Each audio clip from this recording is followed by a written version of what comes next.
একজন সৈনিকের কমিটমেন্ট হচ্ছে তার দেশের প্রতি, দেশের মানুষের প্রতি, দেশের মাটির প্রতি, দেশকে রক্ষা করা, দেশের মানুষের কে রক্ষা করা, সার্বভৌমত্বকে রক্ষা করা। আমরা দেখেছি শহীদ রাষ্ট্রপতি জিয়া রহমান যখন সময় এসেছে দেশের স্বাধীনতা রক্ষা করার বা স্বাধীনতা ছিনিয়ে আনার, আমরা যখন দেখেছি সময় এসেছে দেশের মাটিকে রক্ষা করার শত্রুর কবল থেকে, আমরা যখন দেখেছি যে সময় এসেছে দেশের মানুষকে রক্ষা করা, দেশের মাটি সার্বভৌমত্বকে রক্ষা করা, সেই সময় শহীদ রাষ্ট্রপতি জিয়া রহমান স্বাধীনতার ডাক দিয়েছেন। মুক্তিযোদ্ধা যারা ছিলেন, যারা যুদ্ধ করেছেন, তাদেরকে ঐক্যবদ্ধ করার চেষ্টা করেছেন, উজ্জীবিত করেছেন মানুষকে মুক্তিযুদ্ধে এগিয়ে আসার জন্য। এবং একজন সৈনিক হিসেবে যা দায়িত্ব, সেই দায়িত্ব উনি সর্বোচ্চ দিয়ে উনি পালন করেছেন। এবং আলহামদুলিল্লাহ, আল্লাহর মতে বাংলাদেশের মুক্তিযোদ্ধাদেরকে সাথে নিয়ে যুদ্ধ করে দেশ স্বাধীন করেছিলেন ওনারা সকলে মিলে। কাজেই খুব সংক্ষেপে যদি দেখি, একজন সৈনিকের যে দায়িত্ব, সেই দায়িত্ব উনি পালন করেছেন।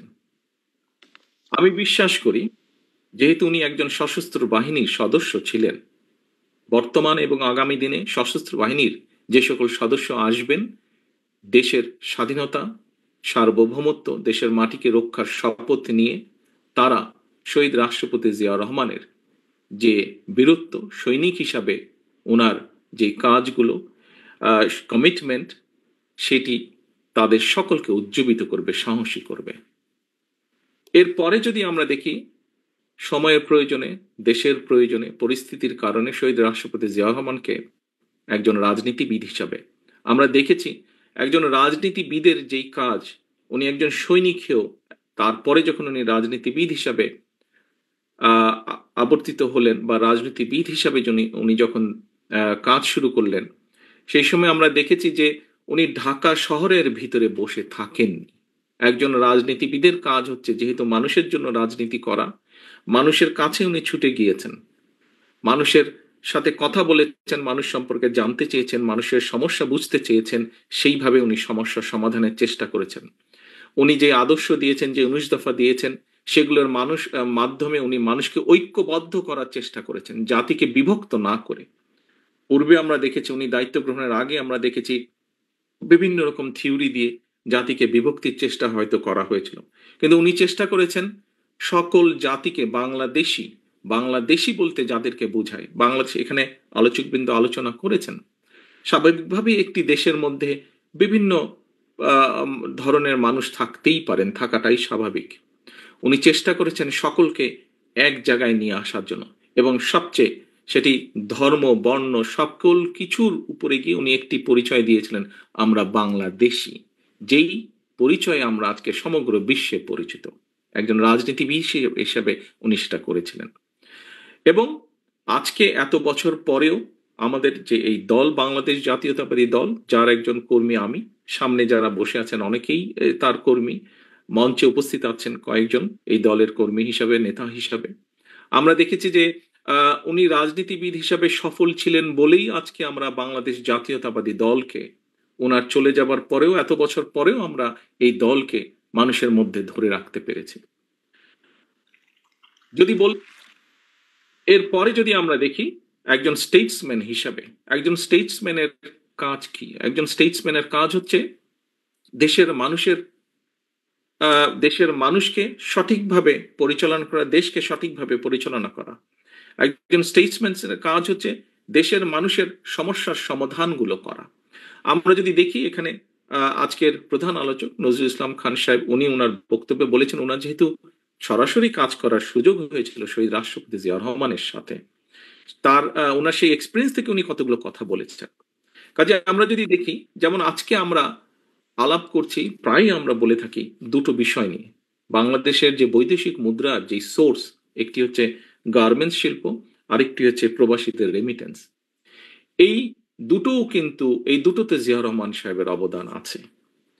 এই দুটোকে বাস্তবায়নের জন্য উনি উদ্যোগ নিয়েছিলেন এবং আলহামদুলিল্লাহ সফলও হয়েছিলেন। এরপরে অনেকগুলো বছর গিয়েছে, কিন্তু আমরা এখন পর্যন্ত সেভাবে বড় কোনো সেক্টর বের করতে সক্ষম হইনি যা আমাদেরকে বৈদেশিক মুদ্রায় সাহায্য করবে। কাজে স্টেটসম্যান হিসাবে উনি দেশের বেকারদের কর্মসংস্থানের ব্যবস্থা করেছিলেন, উনি স্টেটসম্যান হিসেবে সমস্যার সমাধান করেছিলেন দেশের বৈদেশিক মুদ্রার। উনি স্টেটসম্যান হিসেবে সমস্যার সমাধান করেছিলেন, বহু মানুষের কর্মসংস্থানের ব্যবস্থা করেছিলেন দেশে এবং বিদেশে।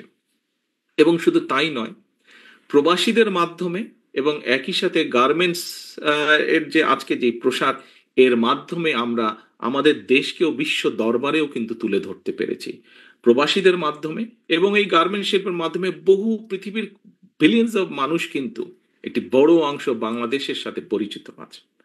প্রিয় সহকর্মীবৃন্দ, একজন স্টেটসম্যান হিসেবে যদি আমরা অন্যদিকেও দেখি, তাহলে আমরা এখানে উজ্জ্বল সাহেব বলেছেন কিভাবে উনি দেশের শিল্প সংস্কৃতিতে অবদান রেখেছেন। আমরা যদি স্পোর্টসের ক্ষেত্রেও দেখি, সেখানেও তার অবদান আছে। কাজেই আমরা স্টেটসম্যান হিসেবেও যদি ওনাকে বিবেচনা করি, সার্কের কথা এসেছে, আহ, সার্ককে বাস্তবায়ন করার মাধ্যমে উনি কিভাবে বাংলাদেশকে বিশ্ব দরবারে তুলে ধরতে সক্ষম হয়েছিলেন। এইভাবে যদি আমরা অনেকগুলো দেখি, এখানে পররাষ্ট্র মন্ত্রণালয় পররাষ্ট্র সচিবের দায়িত্ব পালন করেছেন একজন বক্তা ছিলেন। উনি ওনার বক্তব্যে তুলে ধরেছেন যে কিভাবে স্টেটসম্যান হিসেবে উনি বিশ্ব দরবারে বাংলাদেশকে তুলে ধরেছিলেন। কাজী প্রিয় সম্মানিত উপস্থিতিবৃন্দ, আমরা একজন রাজনীতিবিদ, একজন সৈনিক, একজন স্টেটসম্যান যেভাবেই দেখি না কেন শহীদ রাষ্ট্রপতি জিয়াউর রহমানকে, বলা যায় প্রায় সকল ক্ষেত্রেই উনি সফল হয়েছিলেন। এখানে ফাহাম ওনার বক্তব্যে একটি কথা বলেছিলেন যে সাধারণত ওই পরিবেশে একজন মানুষ যেই ভুলগুলো করতে পারেন, শহীদ রাষ্ট্রপতি জিয়াউর রহমান সেই ভুলগুলো করেন নাই। আমরা ওনার সৈনিক হিসাবে, ওনার সৈনিক জীবন থেকে, ওনার রাজনীতিবিদ জীবন থেকে, ওনার স্টেটসম্যানের জীবন থেকে আগামী দিনের ভবিষ্যৎ নেতৃবৃন্দ যারা আসবে বাংলাদেশে, ভবিষ্যৎ সৈনিক যারা আসবেন বাংলাদেশে, ভবিষ্যৎ রাজনীতিবিদ যারা দেশকে পরিচালনা করবেন, আমি দৃঢ়ভাবে বিশ্বাস করি প্রত্যেকের জন্য অনেকগুলো অনুকরণীয় হোক, অথবা অনেকগুলো এক্সাম্পল হোক, অনেকগুলো বিষয় উদাহরণস্বরূপ হোক, ওনার কাছ থেকে আমরা নিতে পারবো, যা এই দেশকে, এই দেশের মানুষকে একটি উজ্জ্বল ভবিষ্যতের দিকে নিয়ে যেতে সক্ষম হবে বলে ওনার সন্তান হিসেবে আমি দৃঢ়ভাবে বিশ্বাস করি।